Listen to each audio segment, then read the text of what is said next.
आरती स्वामी निरंजन रघुनाथ, आरती स्वामी निरंजन रघुनाथ।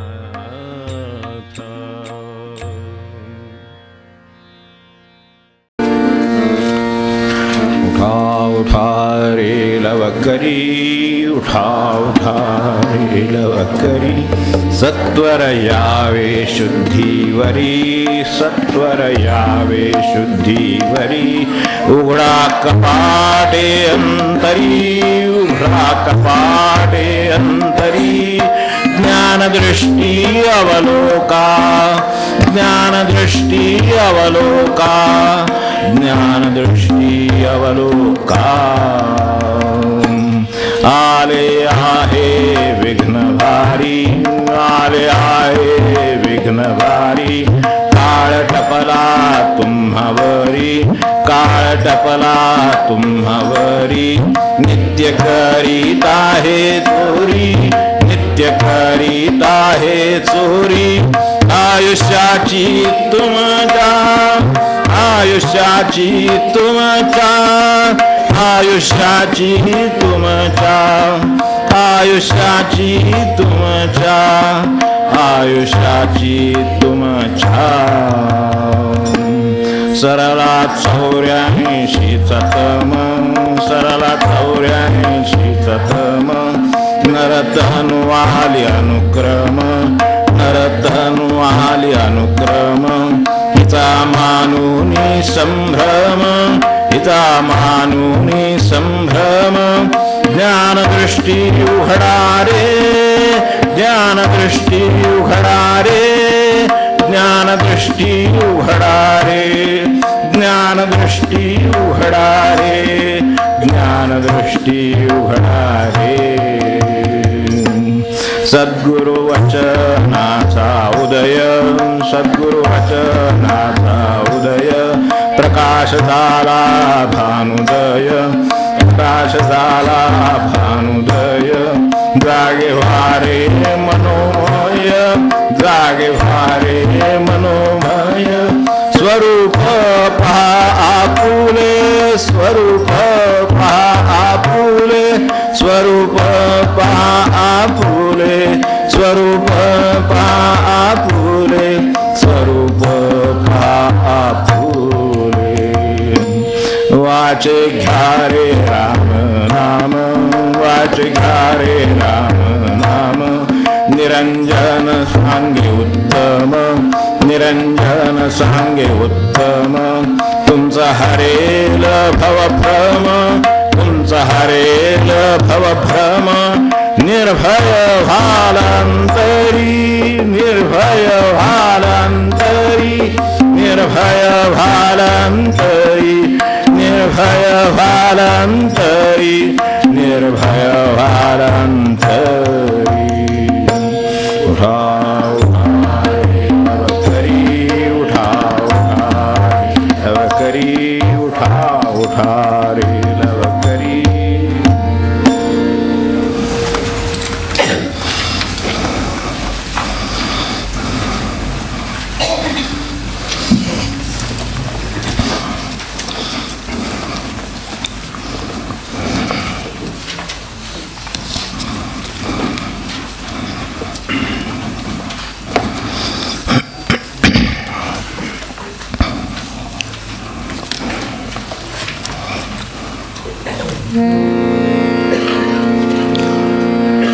आपण भगवंताचे एक आश्वासन, खात्री घेऊन आत्ताचा विचाराचा, चिंतनाचा, निरूपणाचा प्रवास करतो आहोत।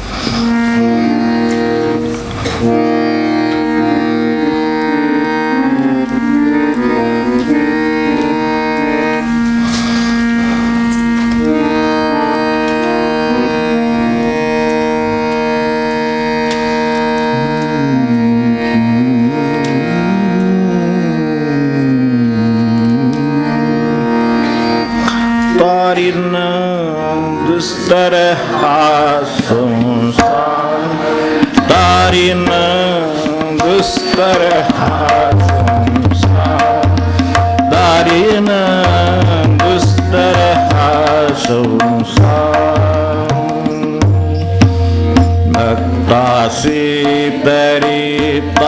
तारितसे परी भक्तासी तरी तारितसे परी दुष्टा करुणीवा दुष्टा करुणी मार तारीन दुष्टर हा संसार तारीन दुष्टर हा संसार तारीन दुष्टर हा संसार पाप हा माझ्या नामे क्या पाप हा माझ्या नामे क्या केला बहुद्धार केला बहुद्धार तारीन दुस्तर हा संसार तारीन दुस्तर हा संसार तारीन दुस्तर हा संसार.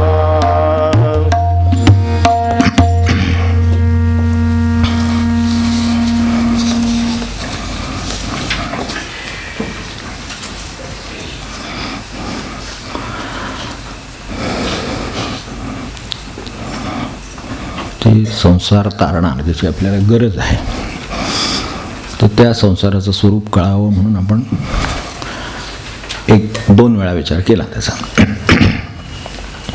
त्याचे काही वैशिष्ट्यांचा विचार केला. थोडक्यात असं होतं की पडल्याशिवाय त्यात राहता येत नाही आहे आणि नुसतं पडून राहता येत नाही. मी आज दोन गोष्टींच्या पुरतं तर ही गोष्ट खरी आहे, आपल्याला आता विचाराने पटली असेल. पडल्याशिवाय राहता येत नाही हे कळायला जन्म लागतो. अडचण आहे म्हणजे हे कळतं केव्हा? आत्ता आपण त्यात पडल्यावर कळतं. यात पडल्याशिवाय राहता येत नाही आहे म्हणून आपण पडलो. ते हातचं राहत नाही ही पुढची आपली प्रगती. त्यात थोडासा विचार केला तर राहतं तसं बरं का, पण नाही राहत. याचं राहत नाही. मग नंतर पडल्याशिवाय राहता येत नाही, पडल्याशिवाय राहता येत नाही असं आपण म्हणतो. खरोखरच तसं असतं की नाही हे शिकण्यासाठी आपण बसलेलं आहोत. तेव्हा हे एक लक्षात घेऊ. काय जन्म आला, जीवन आपल्याला हे आपण आत्ताचं जगतो आहोत ते आहे. ते अडचण तिथं काय आहे की हे जे आत्ताचं जीवन जसं काही वाटायला आलं ते परिहार्य असू शकेल किंवा अपरिहार्य असू शकेल असा विचारच मनात येत नाही. अडचणीची सुरुवातच तिथून आहे की याला काही ऑप्शन असेल का, असं असू शकतं का, हा विचारच मनात येत नाही. इथंच गाडा अडलेले आहे. म्हणजे इथपर्यंत कोणी पोहोचतच नाही की हे जन्म मला जो आलेला आहे तो मला अपरिहार्य पडल्याशिवाय राहता येत नाही असं म्हटलंय. जन्माला आल्याशिवाय राहता येत नाही, आता आल्यावर कळलं ठीक आहे एवढा अपरिहार्य असेल, पण असाच तो सगळा आहे काय, हा विचार जो मनात यायला हवा आणि त्याला काही मार्ग बघाय आहे का नाही, त्यांचं म्हणणं काय आहे. तर तसा विचारच मनात येत नाही.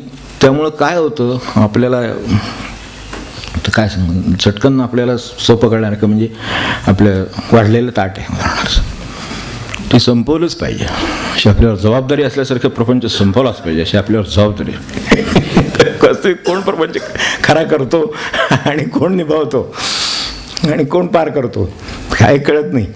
कधीतरी एखाद्या वेळेला प्रसंगात लक्षात आलं की हे कोणी केलं, कोणी निभावलं आणि कोणी तडीला नेलं काय पता लागत नाही अशी परिस्थिती आहे खरं सांगायची तर. पण ते ताट वाटतं आणि ती आपली जबाबदारी जणू काय आहे आणि ती पूर्ण आपल्याला संपवलं पाहिजे असं वाटतं. जपाचं असं वाटत नाही वाढलेलं आजी जबाबदारी असं नाही वाटत. जमेल तेवढा करू, शक्य तेवढा असं, मग जमेल तेवढं खातो, जमेल तेवढा ठीक आहे. थोडा तुम्ही ताटभर वाढले, एक 2 घास मला गेले तेवढेच मनुष्य. असं नाही, असं कसं तानात वाढलेले टाकणं वा. मग पानात महाराजांनी नामसुद्धा वाढले की ते टाकणं कसं, तिथं कुठं ते पण टाकणंच की आपण ते संपू असं वाटलं पाहिजे. असं काहीतरी आहे पर्याय ह्याच्यामध्ये. आपण विचार करायला लागलं की लक्षात. तेव्हा आणखीन थोडंसं विनोबांच्या भाषेमध्ये कळण्याच्या आपल्या भाषेत सांगायचं झालं परिहार्य अपरिहार्य आहे हे जसं एक जेवणाच्या ताटाच्या बाबतीत बघितलं तर बघू विनोबांची भाषा पुन्हा. पण एक आहे की मनुष्याला जेवायला वाढलं तर ताट वाढलेलं आहे, बरोबर. तिथं त्याला संपव, आपल्याकडे एक संस्कार पण आहे, पणात टाकू नये, बरोबर. तर चांगल्या बाजूने विचार करून ठेवलेला आहे. गजानन महाराजांसारखी मंडळी येऊन त्यांना पुन्हा पुन्हा ते सांगावं लागतं. तर त्या सांस्कृतिक अर्थाने ती बरोबर आहे, म्हणजे चांगल्या अर्थाने बरोबर आहे. अगदी मनुष्य जीवनाची किंवा समाज जीवनाचा विचार केला तरी बरोबर आहे. पण पानात वाढलेल्या ताटात आणखीन किती घ्यावं, कोणतं घ्यावं नाही का, यात काहीतरी आहे ना अजून. म्हणजे असं काय सगळं अपरिहार्य झालं असं काही भाग आहे असं वाटत नाही मला, आपण जर विचार करून पाहिला. आणि होतं ना शक्य आपल्याला ते, आपलं बरं नसलं पोट तर काय करतो मला सांगा. त्रास सहन करण्यापेक्षा 2 घास कमी खाल्लेले बरे असं मनातल्या मनात का होईना पण म्हणतो. मोठ्यानं म्हटलं तर जरा हे वाटतं, अवघड वाटतं म्हणायला. त्यामुळं मनातल्या मनात ओळखून का होईना पण हात आखडता घेतो ना माणूस. म्हणजे त्याला ते अपरिहार्य नाही, पानात वाढलेले संपायला पाहिजे, पण पानात किती अजून घ्यावं, आपण किती पानात घेऊन ठेवले बघू घरोघरी. मी त्या अर्थाने म्हणतो पानात वाढलेलं म्हणजे काय, आपण घरोघरी किती पानात वाढवून घेतलेलं आहे, त्यातलं किती मला वाढलेलं होतं आणि किती मी वाढवून घेतलं आग्रहाने, आग्रह झाला, हे एक प्रकरण असतं. पराठीमुळे जेवणात काय मला खरं चालत नाही, मला माहिती आहे, त्रास होतो किंवा काही ना काय असं आजार असतो म्हणा, काय डायबिटीस आहे, अमुक आहे तुमका, पण फार ते जिलेबीचं आणि त्या आमकेचं ते आग्रह झाला हो. काय करणार, आपलं तरी काय चालते, 4 चौघात आपल्याला सगळ्यांना राहायचं आहे, एकमेकांचे संबंध सांभाळले पाहिजेत. आणि महाराजांनी सांगितलं अंतःकरण दुखू नये आणि खरं वाढणाऱ्याचं अंतःकरण कसं दुखवायचं म्हणून शेवटी. आणि मग दुसऱ्या दिवशी येतातच मग ते वाढलं म्हणून वगैरे करते सगळं, मग गोळ्या डबल वगैरे. तेव्हा ते सुद्धा आपल्याला खावंच लागतं का खरं म्हणजे, तसंही विचार करावा क्षणभर. तर हे सगळं आपल्या हातात खरोखर म्हणजे काय आहे काय नाही या दृष्टीने विचार करा. आपल्या हातात काही आहे म्हटल्याशिवाय राहत नाही. ह्याचा आपण 2च विशेष वैशिष्ट्य घेतली की त्यात नुसतं पडून राहता येत नाही, अशी 2च वैशिष्ट्य घेतलीत. पण त्याच्यावर नामाचं काय उत्तर आहे ते आपल्याला बघायचं किंवा प्रत्यक्ष परिस्थिती काय आहे ती बघायची. उदाहरणार्थ बघा की हे जेवणात सांगितलं ते तर आपल्याला अनुभवाचं आहे. म्हणजे त्यात माझ्या हातात होतं की ठीक आहे त्यांनी घातलंय, ते गोड आहे, मला चालत नाही, पण मी अवमान करीत नाही अन्नाचा, ते अन्न मला त्रास देणार नाही यासाठी खाल्लं असेल तर. कारण पानात वाढलं गेलेलं आहे म्हणून मी ते खाल्लं आणि संपवलं, आता ते त्रास देत नाही. आता पुन्हाच्या वेळेला बाबा मला माझी प्रकृती बरी नाही किंवा मला असं त्रास आहे तर मला घालू नका, तर असं नाही कोणी करणार. म्हणजे 22% लोक सोडून द्या, त्यांना ती सवयच असते, तसं केल्याशिवाय वाढल्यासारखं वाटत नाही असे काही लोक असतात. किंवा हे संकोच करा असं त्यांना वाटत राहतं. तर असंही असेल 22%, उरलेले 80% आपणच की समोर आल्यानंतर तुम्ही घ्या, त्यांना आग्रह करून आपण घेऊन वगैरे असं आपले खूप प्रकार असतात. त्या आपल्या हातात आहे ज्या अर्थी जेवणाच्या हातात आहे तेच शरीराच्या हातात आहे. जेवण तरी काय शरीर जगवण्यासाठीच ना, मग त्याच्यापुढे अजून काही हातात नाही आहे का आपल्या. बघा तुम्ही विचार करून बघा, एक परमेश्वराच्या कृपेनं म्हणतो मी, अगदी सावधगिरीनं जपून म्हणतो की परमेश्वराच्या कृपेनं वाचीची देणगी मिळाली. आपल्या हातात आहे का नाही एवढं आपण विचार करू की क्षणभर ती मला कशी वापरावी, कोणत्या भाषेत बोलावं, कोणता विषय बोलावा, किती बोलावा, कुणाशी बोलावा, किती काळ बोलावा, किती गोष्टी माझ्या हातात आहेत. हा ठीक आहे की मला ज्या वेळेला जन्मलो त्यावेळेला वाचा होती, ज्याला नव्हती त्यावेळेला बघितलं म्हणजे कळतं आपल्यावर काय कृपा झाली आहे ती, खरं सांगायचं तर. पण ती कळत नाही ते सोडून द्या, एक वेळ म्हणतो तो विचार करायला नको. पण आहे ना, परमेश्वराच्या कृपेनं आपल्याला वाचा आहे. तेव्हा आता हे मी पानात वाढले असं समजतो. जसं पानात वाढलं आहे तसं माझ्या शरीरात वाचा वाढली आहे, ठेवली आहे, वाणी ठेवलेली आहे. आता आहे म्हणून ती मला वापरलीच पाहिजे असं आहे का, आणि किती वापरली पाहिजे असं आहे खरं सांगायचं तर. मग आपल्याला कल्पना येईल की हे असं नुसतं वाचायचं नाही, त्यात काय बोललं जातं याचा आढावा घेऊन बघायचा. 1 आठवडा लागतो असं माझा अंदाज आहे. 1 आठवड्याचा विचार करायचा, 1 दिवसाचा विचार करून चालत नाही. कारण आपण सावध राहून जरा थोडं पास व्हायचा प्रयत्न करतो. तर तसं काय करायचं नाही. 1 आठवडा काही नाही, 1 आठवड्याचा आढावा घ्यायचा. वाटलं ना जर खरोखरच घ्यायचं असेल तर प्रयोग करायचे असतात म्हणून मी प्रयोग सांगत असतो. गेल्या आठवड्याचा विचार करायचा, म्हणजे हे स्वतःला पास करण्याची भानगड येणार नाही. गेल्या आठवड्याचा विचार करायचा आणि ठरवायचं की यातल्या गेल्या आठवड्याचं जे काय मी बोललो आठवतं. तेवढ्या आठवड्यावर साधारण आपल्याला असं 25 वर्षापूर्वीचे डबे हे पात्र साडे आठवत गेल्यावर बघितलं आपल्याला हे काय आठवणार नाही. आपण ठरवलं तर आठवेल की. तर एक परीक्षा झाली, स्मरणशक्ती किती आहे ते कळेल, ठीक आहे तरी चालेल. विचारावं वाटलं तर जवळच्या ना, मी एवढंच बोललो ना दिवसभरात, नको विचारावं म्हणलं पण नको. तेच सगळं सांगितलं, तुला वाटते 10-15 मिनिटं बोलले, आता अर्धातच बोलत होते, तुला वाटते 15 मिनिटं, असं होण्याची शक्यता आहे. त्यामुळे कदाचित तसं नको असेल तर असं घ्या, आपला आपण विचार करू. तर मग त्यावर ठराव की याच्यातली शिव्या किती, ओव्या किती, निंदा किती, किती, कारण चर्चा किती विचार करता येईल. एक आठवडा फक्त मागे जायचं आणि एक आठवड्यातलं ठरवायचं. मग मला सांगायचं पानात वाढलं होतं का त्यांनी, मी घेतलं वाढून. आता वाचा मी वापरतोय तर आता वाढवून घेतलं, तसं हे वाढवून घेतल्यासारखं आहे, हे वाढवून घेतलं बळणं माझं. तर असं मला होत जातं. हे सहज दुसऱ्या शरीराकडे बघितलं, बागाकडे लगेच लक्षात आलं, हेच माझं डोळ्याचं आहे. आपण लक्षात ठेवा, श्रवण सगळ्या बाबतीत आहे, त्यातल्या त्यात ह्या 2 बाबतीत तर लगेच कळतं की तेच डोळ्याचं आहे. डोळे दिलेले आहेत परमेश्वराच्या कृपेनं, आपल्याला त्याची शक्ती आहे, दृष्टी आहे, पाहण्याची दृष्टी आहे, शक्ती आहे. तर ह्या शक्तीचा आता हे वाढलं आहे त्यांनी, हे मान्य. तेव्हा आता मला काय अगदी डोळे मिटून मी बसावा अशी त्यांची अपेक्षा नाही, हे समजू शकतो आपण. ते डोळे दिले त्याचं कारण असलं पाहिजे. पण महाराजांनी सांगितलं ना आपल्याला काय उपयोग करावा, संबंध अभंग आहे ना, तुझे रूप असं दो देतं भरो माझे हृदयात, काय आहे ते भरून घेण्यासाठी टू इनटेक, तो आहे तो आपल्याला इनटेक आहे तो सगळा, टू टेक द इनटेक. याच्यासाठी खरं म्हणजे ते दिले. ते काय इनटेक घेण्यासाठी दिले, कुणी विचार केला आहे ते मुळात की हे कशासाठी दिले, तर काय बघायचं आणि काय नाही हे माझ्याच हातात होतं ना. मग विचार करून बघू ना, पण आपल्या हातात आहे का हे सगळं. तर हे आहे, पडल्याशिवाय राहता येत नाही, नुसतं पडून राहता येत नाही. तर डोळे आहेत, आता बघितल्याशिवाय कसं राहायचं असं नाही आहे. डोळे आहेत तर मला बघता येतं आणि न बघता पण येतं. ज्या डोळ्यांनी मी बघतो तेच डोळ्यांनी मी न बघतो, हा निर्णय आहे माझा. असं मला करता येतं, हे स्वातंत्र्य ठेवलं आहे. म्हणून विनोबांच्या भाषेमध्ये मगाशी म्हटलं की साधं जनावर झालं तरी बांधलेल्या दाव्याच्या दोरीच्या लांबी एवढं स्वातंत्र्य त्याला आहे फिरण्याचं. हां, मग तेवढं तर आपल्याला आहे. विनोबा बरोबर म्हणले, त्यांनी त्याचं उदाहरण देऊन सांगितलं. ठीक आहे, डोळे उघडले तर मला दिसतं, म्हणजे ठीक, विचार करून म्हणून बघायचं म्हणून एवढ्यासाठी मी ही गोष्ट चांगली आहे. पण तरीसुद्धा डोळे उघडले की मला दिसत नाही असं होत नाही. म्हणजे माझ्या पानात वाढलेलं आहे की डोळे उघडले. आपण व्यवहारामध्ये म्हणत नाही का, काय चाललंय मला कळते हो, पण बघणं भाग, काय करणार, आपल्या हातात नाही वगैरे साबण म्हणून. ते बघणं हातात आहे का नाही निदान मूळ, आधी ते बघू. ते दुसरं धारणं बदलणं वगैरे ते नंतरचे विषय झाले, पण आधी एवढं तरी बघू की हातात. तर बघणं न बघणं माझ्या हातात आहे. काही गोष्टी अशा आहेत त्या मी नाही पाहू शकतो. नंतर मीच तक्रार करतो ना की आपण पाहायचं नाही, पण नंतर मग ते पाहिलं म्हणून सारखं ते आपणच बघितलेली सिरियल आपल्याच डोक्यात राहते, आपल्या डोक्यात संशय, आपल्या डोक्यात शंका. मग ते आपल्यालाच असं वाटतं की माझ्याच मुलाच्या बाबतीत, माझ्या मुलीच्या बाबतीत असं तर होणार नाही ना. त्यांचं ते स्क्रिप्टवर झालं होतं.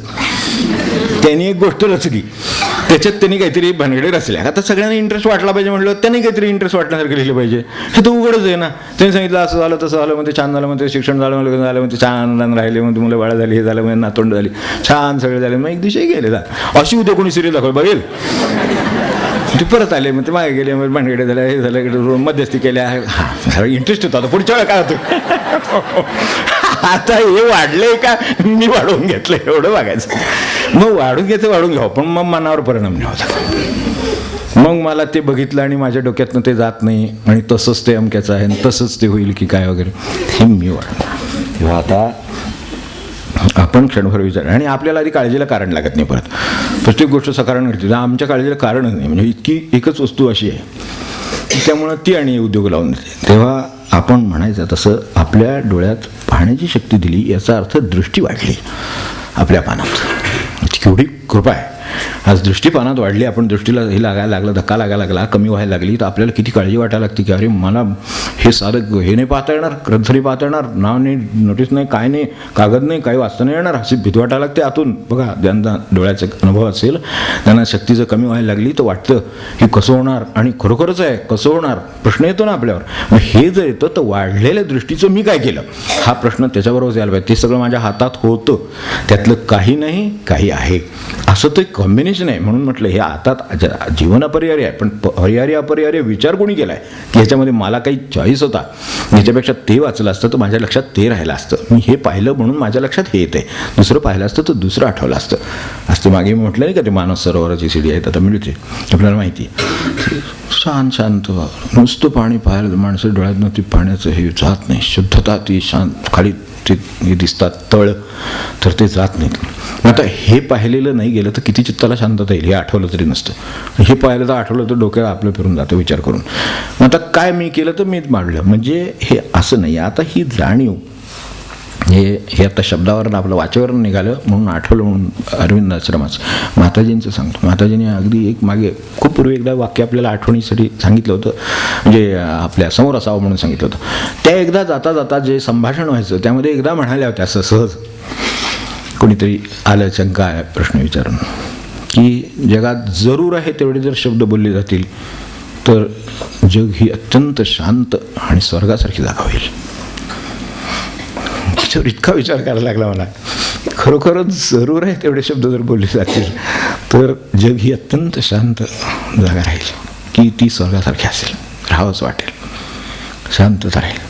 किती आपल्याला आपण विचार करून बघा की खरोखर असं घरोघरी आपण विचार करा, मग ते लक्षात येतं की त्यांच्या म्हणण्यात काय खोली असेल. मी त्यांनी ती ध्यानाची जागा जाऊन ते कुठे खोल गेलेत, विश्रांतीचे स्थळ तसं कुठे खोल गेलेत आणि तिथून त्यांना ते दिसतं म्हणून त्यांच्या लक्षात येतं की अरे माझ्या वाचेला वापर दोन आहेत, त्यांनी करू शकतो, माझा वापर पण करू शकतो, न वापर पण करू शकतो, माझ्या हातात आहे. तर असं करण्याचं शक्य आहे तेव्हा हे होऊ शकतं. आता मगाशी जे हालचालीचं म्हटलं तिला तेच लागून नुसतं पडून राहता येत नाही. आपण म्हणतो नुसतं पडून राहता येत नाही, तसं बरोबर आहे. त्याला मी उदाहरण म्हणून म्हटलं की पाण्यात सुद्धा नुसतं पडून राहता येत नाही, असं एक आपण उदाहरण पाण्यात नुसतं पडून राहता येत नाही, बरोबर आहे. या वैशिष्ट्याला विचार हा लागू करून पाहावा की इथे पण असंच आहे ना, पाण्यात तर नुसतं पडून नाही राहता येत. आपण पाण्यात एकदा पडलो म्हणजे संसारात पडलो तर नुसता कसा राहील, जेवलं खाल्लं पाहिजे. आता आपल्यात काळजी लागायला लागली की कसं जाऊ, गेलं की उशीर, पुढचं कामं, स्वयंपाक पाणी काय जे असेल ते आपल्याला दिसत राहतं ना पुढे, हे सगळं वेळ येत नाही म्हणून उशीर होईल, झोपायला उशीर, उठायला उशीर, जागरण आमकं कसं डोक्यात लगेच येतच की नाही, पडून नाही राहता येणार, मान्य आहे. असं शांत चाललंय आपलं, पडून राहा तसं नाही होत, थांबवता येत नाही, हे मान्य, हालचाल थांबवता येत नाही. पण आपण मला सांगा, विचार करून आपण पाहिलाच असेल की पाण्यामध्ये मनुष्याला पडून राहता येत नाही, अशक्य असलं तरीसुद्धा तो पाण्यात काय करतो, मग त्यासाठी पाण्यात पडून राहता येत नाही म्हणून तो हालचाल करतो. हे तर खरं, पाण्यात पडून राहता येत नाही, पाण्यात नुसतं टाकला माणसाला म्हणजे प्रपंचात टाकला तर त्याला टाकला, प्रपंचात संसारात टाकला तर त्याला काही राहता येत नाही. पाण्यात असं नुसतं कसं टाकलं तर कसं राहील, बुडून जाईल ना तो, असं काय करता, म्हणजे हालचाल करतो तो. तेव्हा हालचाल पहिल्यांदा करतो, काय असेल ती हालचाल वेगळी, ज्याला पोहता येत नाही त्याला गटांगळ्या खायला लागतात ते वेगळं, आणि काही प्रवाहाबरोबर वाहत जातात ते वेगळं, आणि पोहतात ते वेगळं. त्याच पाण्यात पडलेला हा राहत नाही हे बरोबर आहे हालचाल केल्याशिवाय, पण हालचाल आणि पोहणं याच्यामध्ये फरक आहे. एकात फक्त जीव वाचवण्याची धडपड आहे, कारण राहताच येत नाही त्याच्याशिवाय. अहो तसं भागच आहे, करणं काय करणार आहे, सगळं जग आहे, राहटी अशी आहे, अमुक आहे तमुक आहे करून कोणावर तरी ते घालून तो मनुष्य हालचाली करीत राहतो तो प्रपंचामध्ये, तर त्याच्याऐवजी त्याला पोहता येतं प्रपंचात, हे मला म्हणायचं. पोहणं वेगळं. आता त्याच्याही पुढे जो गेला असेल समजा क्षणभर, ज्याची कुवत जास्त आहे पोहण्यामध्ये, तो उलटा पडून राहतो पाण्यावर. आपण किती वेळा नदीत माणसं अशी पाहिली, कृष्णेमध्ये पाहिलीत, निवांत उलटे पडून असतात. ते तर पोहण्यातले माहिर आहेत, त्यातले तज्ज्ञ आहेत की जे उलटे पाण्यावर पडून आले, काहीतरी एक सूक्ष्म हालचाल आहे त्यांची, म्हणजे त्यांना मी विचारलं हे काय प्रकार आहे तुम्हाला, म्हणजे आपल्याला काय एवढं जमत नाही, पोहायचं आपला हातपाय ठीक आहे इथपर्यंत, पण पुढे काय आहे ते पुढे म्हणले, उलटे जरी असलो तरी आमची एक अंतर्गत हालचाल चालू असते, म्हणजे ते पण हालचाल करतात, पण तिचं कौशल्य पोहण्याच्या पुढचं आहे. उलटे राहतात जी खरं अशा तऱ्हेने राहून माणसाला हालचाल पोहण्यासाठी करावी लागते, ते उलटे राहून पाण्यावर उताणे पडून ते तरंगत असतात, आणि चांगलं पाणी व्यवस्थित म्हणजे जे आपल्याला बुडवतं ते त्यांना जसेचे तसे दिसतात, काय हालचालसुद्धा दिसत नाही. न दिसणाऱ्या हालचाली करून तरुण राहणं पाण्यावर, हे काय कौशल्य असेल. आता हे त्या माणसानेच मिळवलं ना. एक पोहण्याची बाब घेतली म्हणून आपण उदाहरण म्हणून पाहिलं, प्रपंचात सुद्धा फार काही हालचाली न करता उलटे पडून पोहणारे सगळे इकडे लावून सगळ्यांच्या मागं प्रपंच होते. कितीतरी आहेत म्हणजे ज्या घटना आपल्या वाटायला नाही असे त्यांच्या वाटायला आलेले आहेत. पण उलटे पडून निवांत पत राहू शकतात. त्यांची काय जी सूक्ष्म हालचाल आहे ना, ती सूक्ष्म हालचाल म्हणजे नाम. ते भगवंताची जोडलेले आहे, आमच्यासारखे यांत्रिक नाही. ते एक जोडलेले आहे भगवंताशी. त्यामुळे ते उलटे पडून निवांत उताणे असले तरी सुद्धा त्यांना काय होत नाही, निवांतवर तरंगत असतात. तेव्हा आता क्षणभर आपण विचार करून बघावं की हे जे नाम आहे त्याच्याकडे आपण या दोन्ही अडचणींसाठी काय म्हणून पाहू शकतो. तर ज्यात पडल्याशिवाय राहता येत नाही असं आपल्याला वाटतंय, पण नुसतं पडून राहता येत नाही असंही वाटतंय, ह्या दोन्हीवर उपाय म्हणून जे दिलं ते नाम. सामान्य माणसाला काय करता येईल? सामान्य माणसाला काय हठयोग शिकवायचा का, योग शिकवायचा का, आणखीन काय शिकवायचं, काय मार्ग सांगावा त्याला, काय जमणार इंद्रिय निग्रह आमकून काय जमायचं आपल्याला.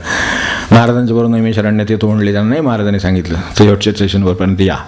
शेवटच्या स्टेशनवर म्हणले परत एकदा विचार करा. आता ह्याच्या पुढं नाही म्हणले मला यायचंच आहे, माझी तेवढी तयारी झाली. ठीक आहे म्हणले, तयारी कसली, पण दुसरी शेवटी अगदी जेव्हा हे सुटणार नाही तेव्हा विचारलं ना, आपल्याला माहिती आहे हे शिवाय थांबणार नाहीत असं जेव्हा लक्षात आलं तर तिथपर्यंत नेलं, अयोध्येला नेलं. म्हणजे ते आत्ताचं नैमिषारण्य नव्हे बरं का, आता फार चांगली 3 स्टार वगैरे जायची सोय आहे. आता ते काय त्याचं काही नाही.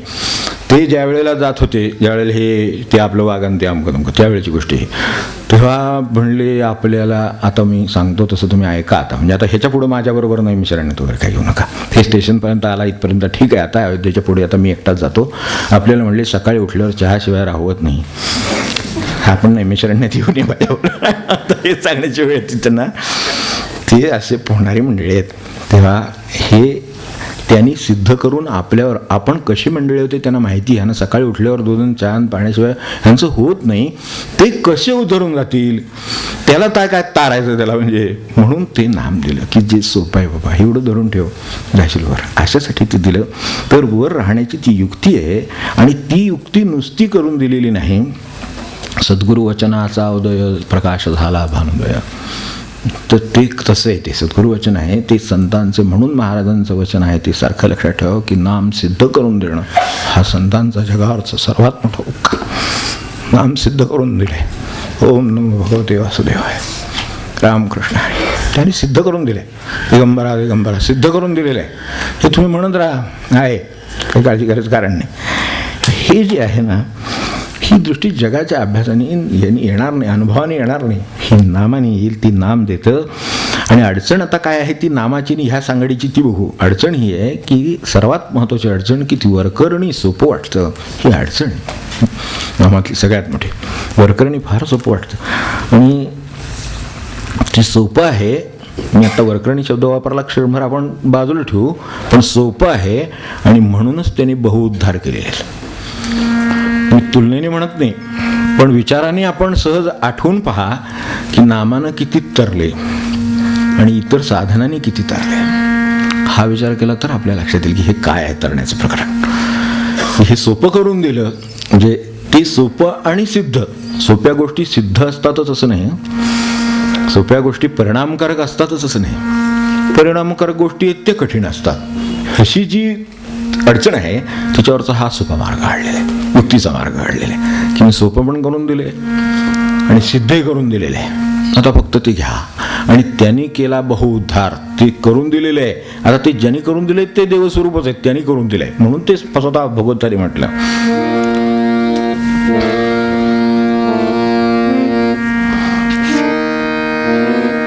पहा पहा माझ्या नामे क्या, पहा पहा माझ्या नामे क्या, गेला बहुउद्धार, गेला बहुउद्धार, पारिन दुस्तर हा संसार, पारिन दुस्तर हा संसार, पारिन दुस्तर हा संसार. पटत नाही. मागं पाहिलं तर पटतं, पण आपल्याकडे पाहिलं तर पटत नाही. आपल्याला असं सारखं वाटतं हे ना आम्ही काय होणार असं वाटतं सारखं. त्याला कारण आहे आपल्या कल्पना आपल्या प्रगतीच्या आड येणं ही माणसाची आणखीन एक स्वभावाची अडचण आहे. आपल्याच कल्पना आपल्याच प्रगतीच्या आड येणं असं कोणी करणार नाही खरं म्हणजे, पण ते आपल्याकडून होतं असं मला म्हणायचं. स्वभावतः होतं, काही परिस्थिती तशी आहे म्हणून होतं, काही संस्कार झाले म्हणून होतं, पण होतं असं आपल्या कल्पना आड येतात. आपण सुंदर आहोत तर नवरा सुंदर असायला पाहिजे असं वाटतं की नाही मला? मी कल्पना म्हणचं बोलतो, मला काय तुमच्या प्रपंचात पडत नाही कोणाच्या, आपल्या आपल्या अंदाजाने जावं ज्याने त्या. आणि जरी मिळाला समजा योगायोगाने तरी सुद्धा सुखाचं होईलच असं नाही, कारण रोज आता तो सकाळ संध्याकाळ सुंदर म्हणत कसं वाटणार? तर कामं नाहीत का, काही स्वयंपाक पण काय आहे की नाही, काही उद्योग प्रपंच काय आहे की नाही? म्हणजे तसंही ते नाही आहे गणित, हे आपण लक्षात ठेवावं. कल्पना आपल्या प्रगतीच्या आड येतात, त्यामुळे मग राहतं लग्न का राहतं, मला मी सुंदर असं वाटतं, मग ते त्याच्याशी जमत नाही असं वाटतं, डल आहे असं वाटतं खूप. म्हणजे कोणाला म्हणत नाही कोणी काढत नाही, तर कोणाला तरी वाटत आपलं काही नाही, हे असं आहे, असं होतं. आपण हुशार असलो म्हणजे आपल्याला ऑफिसमध्ये नाही का माझे योग्य नाही, म्हणजे आहे मी काम करतो तिथं, पण हे माझे म्हणजे माझी योग्यता काय करावं लागतं असं वाटतं मनात कुठेतरी, असं वाटतं तिथे कळतं ते बरोबर, ते मनात असतं ज्याच्या त्याच्या. आणि त्यातल्या त्यात कोणीतरी आणि पुढं गेला असला म्हणजे ते आणखीनच होतं. ते गेले पुढे, त्यांची काय कुवत आम्हाला माहीत नाही का, त्यांची काय कुवत आहे ज्यांनी त्यांना वर नेलं त्यांना नाही का माहिती, असं नाही का, त्यांना त्यांची जबाबदारी उलटी जास्त टाकली त्यांच्यावर त्यांनी, म्हणजे त्या अर्थी त्यांना त्यांची काळजी, म्हणजे त्यांना बुडवतील की असं काय करता, म्हणजे ते त्यांना नेलं, त्यांना आपली कुवत कळली त्याची, त्यांची पण कळते की ते खरं तसं असलं पाहिजे, पण तरी सुद्धा असं वाटतं नाही ते काय नाही. ते काय असतं एकेकाचं लक असतं म्हणायचं बरोबर, हे परत आणि हे आणि हुशारी आमची, हे सगळं एकंदरीत असं आहे. आपल्या कल्पना आपल्या आड येतात, त्यात सोडणं ही नामाचा उपयोग करून घेण्याची पहिली पायरी. नामाची युक्ती सोपी करून दिली, पण आपल्याच ज्या कल्पना नामाबद्दलच्या आहेत त्या आड येतात, त्या सोडायच्या. आपल्याला असं वाटतं की असं म्हणून कसं होणार असं, तर कल्पना सोडणं. आता मी मगाशी आत्ता ह्याचा उल्लेख केला, काय समजा हुशारीचा उल्लेख केला, काय सौंदर्याचा उल्लेख केला, परिस्थिती आपली ती कपॅसिटी कुवत, जे हे ऑफिस सांगितलं, अशा अनेक गोष्टीचं सांगितलं. याचा अर्थ असा आहे का की हे सोडून द्यावं, म्हणजे आपल्याबद्दल काय म्हणतात ते अलीकडे सेल्फ कॉन्फिडन्स वगैरे ते वाढवायचे शिबिर वगैरे घ्यावी लागतात, तर ती तसले त्या संदर्भात मी काही बोलत नाही आहे. म्हणजे आपल्याकडे कमीपणा घ्या, आपल्या काहीच कुवत नाही आपल्या असं म्हटलं म्हणजे आपण काय नामाच्या तयारीचे झालो अशा अर्थाचं ते नाही आहे. या अर्थाने कल्पनांचा त्याग नव्हे, कल्पना सोडणं म्हणजे कमीपणाच घेणं असं नाही. कल्पना सोडणं म्हणजे वस्तुस्थितीचं आकलन करून घेणं. त्या अर्थाने कल्पनेकडे आपण पहा. आपल्या विषयीच्या कल्पना असतात ना, निदान जगाविषयीच्या असतातच, पण स्वतःविषयीच्या आहेत ना, त्या काय आहेत त्या तरी निदान काय आहेत त्या पाहाव्या. तेव्हा त्यात ते काय आहे हे सांगतो. कमीपणा घेणं असं त्याचं स्वरूप नाही. जगाचा जो प्रभाव आहे आपल्या कल्पनेत त्या कशातून तयार झाल्यात हा विचार करा क्षणभर. त्या जगाच्या प्रभावामुळे तयार झालेले आहेत. त्या जगाच्या प्रभावामुळे तयार झाल्यात तेवढं लक्षात आलं तर जगाच्या प्रभावात आपल्या आयुष्याचे ग्रंथ न वाचणं. आपल्या आयुष्याचा ग्रंथ आहे तो त्या प्रभावात नाही वाचायचा. स्वतःची जी कुवत असेल तिच्या प्रकाशात आपलं आयुष्य वाचायचं, जाणायचं आणि त्याला आकार द्यायचा. ती माणसं यशस्वी होतात. त्याचा शिक्षणाची, त्याचा सौंदर्याची, त्याचा शक्तीशी, त्याचा कशाशी काही संबंध नसतो. त्यांनी स्वतःला जाणलेलं आहे, ओळखलेलं आहे की मी असा आहे आणि ही माझी कुवत या कामी उपयोगी पडू शकते. झालं, त्याचं काम सुरू झालं बरोबर ट्रॅकवर. पण मी असा आहे असं त्याला वाटते आणि त्यामुळे तो करायला निघालाय. मग घोटाळा होतो, मग परीक्षा राहते, मग हे होतं, पेपर राहतात, अमकं तमकं ती मानगडी सुरू होतो, कधी संधी मिळाल्याचं दुःख राहतं वगैरे. हे सगळं का सुरू होतं तर कल्पनेच्या बाबतीत मी स्वच्छ नाही, माझ्या ज्या स्वतःविषयीच्या आहेत त्या दुसऱ्या कल्पना आहेत, वस्तुस्थिती नाही. तर वस्तुस्थिती कळायची असेल तर तो आयुष्याचा ग्रंथ जो वाचायचा तो ती वस्तुस्थिती माझी कशी आहे त्याच्यात वाचावा.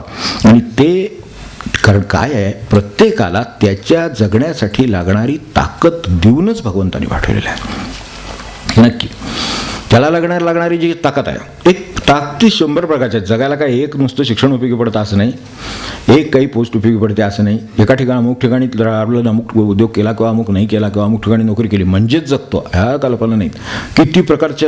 किती प्रकाराने लोक जगत असतात की नाही. त्याला असं अमुक आहे का, आपल्याच कल्पना आहेत. मी ह्याला सुटेबल नाही, ह्याला नाही, त्याला नाही, त्याला नाही, हे आपल्या कल्पना आल्यामध्ये तिचा त्याग करणं त्या नामाला लागू होतात. कल्पनेवर मी एवढं का बोलतो तर त्या कल्पनाच आपल्याला अडवतात आणि आपल्या प्रगतीच्या आड येतात. तर त्यासाठी प्रत्येकाला जगण्याची ताकद जशी प्रत्येकाची, म्हणजे आपण मागे पाहिलं होतं जसं पूर्वीच्या काळी नाही, आजही तशीच परिस्थिती आहे. आता रान जंगलं कमी झाली म्हणून ही परिस्थिती आली आज विचार करायची. पण पूर्वीच्या लोकांनाही माहीत आहे जनावराला जरी रोग झाला, माणसाला जरी रोग झाला तरी सुद्धा त्या भागात जे रोग होतात त्या भागात त्याच्यावर औषध असलेली वनस्पती तिथं उगवते. आपल्याला ती वैद्यांना विचारून घ्यावी लागते आणि जनावरांना ओळखून ते घेतात. एवढा फरक आपल्यात त्यांच्यात. आता हा कसा आहे ते बघा बघतो म्हणजे झालं. आम्हाला मदत घेऊन वनस्पती ओळखून आणावी, औषध घ्यावं लागतं आणि त्यांना कसं कळतं आणि ते खातात हे कळत नाही. एवढंच फक्त आपल्याला कळलं म्हणजे खूप झालं. आपल्याला जे वाटतं श्रेष्ठ आहे वगैरे तर ते त्याची थोडा उलगडा होऊन जाईल त्याच्यातून. तेव्हा ही निसर्गाची व्यवस्था आहे. तसं आपण जे काही कल्पनेने जगायला निघालेले आहोत तर ती कल्पनेने जगायला निघण्यापेक्षा वस्तुस्थितीने जगायला निघावं म्हणजे बरोबर स्टेशनवर पोचतं. हे आपल्या कल्पना आपल्याला कशा येतात आणि त्यामुळं काय गोंधळ होत होते. तो गोंधळ जर व्हायला लागला तर आपण आत्ताच औषधाचं सांगितलं मी की त्या परिसरात त्याला लागणारी वनस्पती आहे ती त्याला बरं करते. त्याला काय आजार आहे त्याच्यावरची वनस्पती तिथं आहे. तो जिथं राहतो तिथेच बघा, ते जो भाग आहे त्या भागात बघा, तिथे ती सापडेल, त्याच्यावरचा उपाय सापडेल अशी सुस्थिती आहे. ते नाही सापडला आणि हा असा नसतो, सापडत नाही असं नसतं वगैरे असे संस्कार व्हायला लागले म्हणजे मग औषधं इम्पोर्ट करायला लागतात. मग त्याच्याबरोबर पुढचं पण येतं की रेग्युलर डोस ऑफ काय, आता कसलंही सांगा म्हणजे कुठलाही डोस घ्या याच्यातला, regular dose of so and so, पुढे काय म्हणत नाही, इज इंज्युरियस टू हेल्थ. येतं ना पुढे पॅरासिटामॉल, फार कशाला, regular dose of paracetamol is injurious to health लिहिलं असतं पुढं, म्हणजे आधी औषध आणि त्याच्याबरोबर पुढे त्याला काय त्रास होईल. मग औषध आम्ही बरं होण्यासाठी घेतो का हे होण्यासाठी घेतो. आमची औषध ठेवली ते असलं काही नाही झालं त्याच्यात इथं बरं होईल, कमी बरं होईल, सावकाश बरं होईल, ठीक आहे, आजाराच्या प्रमाणात बरं होईल. म्हणजे हे असं आपल्याकडे ठेवलेलं आहे. आपल्या कल्पना अशा आहेत की ते येणार आणि ते इम्पोर्ट करून माझं नाही. व्यवहार उद्योग त्याचं ठीक आहे, पण हे मुळात कसं हे एवढं आपल्याला माहीत असावं. कल्पना वगैरे आपल्या कशा आढळतात. हे जर आपण असं करायला लागलो, आपल्यावर असा संस्कार झाला की हे इम्पोर्ट म्हणजे देशातले अशा अर्थाने म्हणत नाही मी, दुसरीकडून आणणं याच्या अर्थाने म्हणतो. हे मिळतच नाही आहे ते ठीक आहे, परिस्थितीनं एखादी गोष्ट नाहीच मिळत आहे तर ती बाहेरून आणली, पण ती मिळते आहे तिचा मी शोध घेतला का, ती नाही आहे का, तर मग दुसरीकडे असं म्हणजे माझ्यात ती कुवत नाही आहे का, तर मग मी तुम्हाला विचारायचं हे माझं कामच आहे. किंवा मला हे कळलं नाही तर तुम्ही सांगा हे माझं कामच आहे, पण मला ते आधी कळतं की नाही हे बघायला पाहिजे ना, त्याच्यासाठी कष्ट कोणी घ्यायचे तर तुम्हीच सांगा त्याच्यापेक्षा. म्हणून गाईडची वाचण्याची संख्या जास्त, टेक्स्ट वाचणारे कमी. मग टेक्स्ट कोण वाचतो अलीकडे नाहीच. मग ती म्हणतात मला धडाच माहीत नाही म्हणतात, मार्क त्यांना 90 मार्क पडलेले असतात. धडा विचारलं तर काय माहीत नाही म्हणतात. प्रश्न कुठला विचारा म्हणतात, कारण प्रश्नाची क्वेश्चन बँक उत्तर पाठच असतं सगळं. म्हणजे धडा माहीत नाही, जे ज्यांनी ज्याच्यासाठी लिहिला खरं म्हणजे, आणि जे वाचायसाठी ते नेमलं ते बाजूलाच राहिलं. तसं हे झालं. असं सगळं जर आपल्याला उदाहरण घ्यायची सवय झाली तर उद्या पाणिनीचं संस्कृतचं डाउनलोड करून घ्यावं लागेल आपल्याला दुसरीकडून. ची वाईट अवस्था आहे. तर ते कल्पना काय वाईट अवस्था करते सांगितलं. तर त्या कल्पना त्यागल्या तर वस्तुस्थिती आणि कुवत जशी माणसाला कळते आणि तिचा वापर कळतो, त्याच्यावर उपजीविका करता येते. कशाही परिस्थितीतला आपल्याला ज्याला काय कळत नाही असं वाटतं, आपल्याला वाटतं, त्याच्या ठिकाणी त्याला जगण्याची शक्ती वेगळी काहीतरी कुवत दिलेली असते. ती म्हणजे उपजीविकेची त्याला कुवत दिलेली आहे. आपण अगदी खाजरी बाळगा की असं मनुष्य नाही ज्याच्याजवळ अशी पक्षी वनचर्या आहे तो भूमीवर कशाला सांगितलं. तितकं त्यांनी दिलेलं आहे. त्यांना त्यांची जर कुवत दिलेली आहे, जे उगवू पेरू शकत नाही, अन्न उत्पादन करू शकत नाहीत, काय करू शकत नाहीत, त्यांना जगण्याची व्यवस्था आहे. एवढं जर व्यवस्था केलेली आहे तर ती आपल्या ठिकाणी काही त्याची नसेल का. आपण स्वावलंबनाने ती शोधू, आपण आपल्या ह्या कल्पना बाजूला ठेवून शोधू, ते आपल्या ठिकाणी असेल तर तसं ते नामाच्या बाबतीत होतं. काय होतं एवढंच रामकृष्ण होणार काय असं वाटतं की रामकृष्ण अहो काम केलं पाहिजे असं रामकृष्ण म्हणून. काम तर करा ना, आपण रामकृष्ण अरे म्हणा, कारण शेवटी ते काम करणार. हे नाही तुम्ही जे काय केलेलं आहे त्यांनी काय होणार ते कळते. ते आता इतक्या वर्षाच्या आपल्या अनुभवांना आपण सांगू शकतो की असेल ना, आपला अनुभव असेलच की नाही, तो सांगेल ते आपल्या केल्याने काय होतं. त्याच्याबरोबर ते म्हणा त्याच्यात काहीतरी आहे, ते औषध आहे, डिव्हाइन मेडिसिन म्हणा, म्हणजे पटतं असं म्हणलेलं चालत नाही. तेव्हा श्रीराम राम राम राम म्हणा. आता आपल्याला मनुजा राम सदा वगैरे आता आपण म्हणा. त्यांना काय अधिकार होता त्यांचा सांगणाऱ्याचा, एवढं जरी लक्षात घेतलं तरी लक्षात येईल की आपण ते आपल्याला शंका येते ना, हे दोन राम राम राम राम काय होणार असं करून. आता आपण असं सगळं करून काय झालं त्याच्यापेक्षा निदान वाईट नक्की होणार नाही एवढी मी आपली जनरल खात्री देऊन टाकतो. तुम्ही अनुभव घेऊन बघा. तर ही आपल्या कल्पना आड येते ना, त्याला कारण आहे. मला एक छोटंसं व्यावहारिक कारण सापडले ते एक सांगतो जाता. कारण काय आहे, मी असा विचार केला असं का होतं माणसाचं की बाबा राम राम राम म्हणलं काही होणार नाही, काय उपयोग होणार नाही त्याचा, असं त्यांना काय वाटतं. तर ते इतकं एरवी बोलतात ना त्याचा काहीच उपयोग होत नसतो. मला हे कळत नव्हतं. मला खूप दिवसांनी कळलं एकदा. नामाबद्दल चिंतन करताना माझ्या लक्षात आलं की मुलाला 4 वेळा TV बघू नको म्हणून सांगितलं तर तो ऐकत नाही.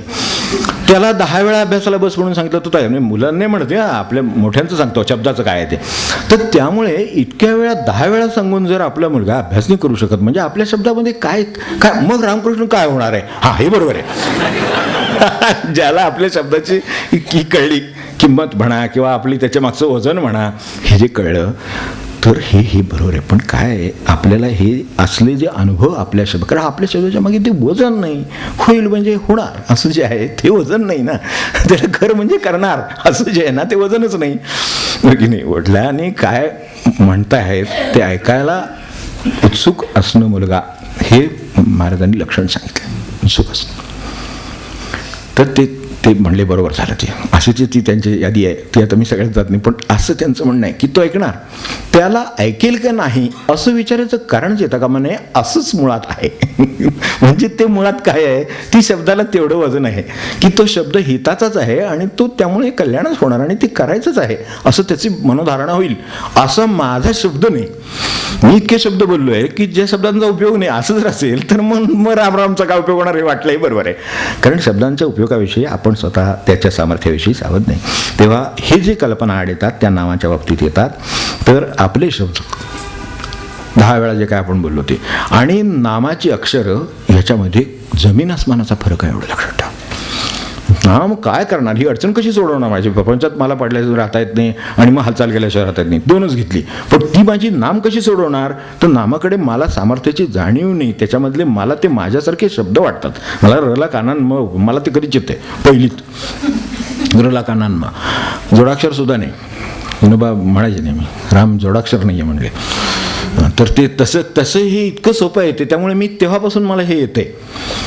तेव्हापासून जे काय काय येते त्याचं काय काय झालंय आपण बोलून ते आता आपण आपल्या घरात जर एवढा अनुभव आहे तर आपण त्याच्यावरनं असं ते रामाबद्दल त्याच्याबद्दल करू नये, ते विठ्ठलाबद्दल करू नये, ते ह्याच्याबद्दल रामकृष्ण हरीबद्दल करू नये. कारण त्याचं सामर्थ्य ही स्वतंत्र वस्तू आहे, ती त्यांनी सिद्ध करून ठेवलेली आहे. तेव्हा आपल्याला ह्यात जो जमीन आसमानाचा फरक आहे तो कळला तर प्रपंचात ते पडतान, ते हालचालन, ते जे गोष्टी आहेत त्या सुटतील. काय असतं आपल्याला खरं म्हणजे आता काय मी आपल्याला कळत असेल पण माझ्या बाबतीत सांगतो, आपल्याला कळतं अशी माझी स्वतःची एक भ्रम होता. आपल्याला कळतो तो माझ्या लक्षात आला, आपल्याला दृश्यातलं सुद्धा कळत नाही, अदृश्यातलं कळायचं काहीच नाही. तो त्याच्या पुढचा विषय झाला. दृश्यातलं साधं कळत नाही तर ह्याच्यातलं काय कळेल, सूक्ष्म गोष्टीतलं काय कळेल ना. मी सूक्ष्म वस्तू आहे ना, ते राम म्हणजे काय अमुक आहे असं काही नाही आहे. ते आपल्याला कळलं नाही, त्यामुळे ते विठ्ठल म्हणजे काय ते कळलं नाही. आज मग आपल्याला अगदी साधा आपण पांडुरंग ह्याला जातो, आपल्याला मूर्तीचा इतिहास सांगता येत नाही, आपल्याला त्याचा काय ठरवता येत नाही, आपले हे कधी निर्माण झालं सांगा काय. पण ते अनुभव देते, आमची माणसं परिवर्तन होऊन जाते हो की नाही. माणसाच्या ठिकाणी भावनेने त्याचं हे आपले हे वाल्याचं की ते आपण बघतोय ते ज्याने होतं त्याचा आपल्याला उगम सांगता येत नाही. हे दृश्यात आम्हाला नाही काही कळू शकत, सूक्ष्मात टाकते आम्हाला कशा कळाव्यात हे दृश्य नाही कळत, तर आपल्याला अदृश्याचं कसं कळावं.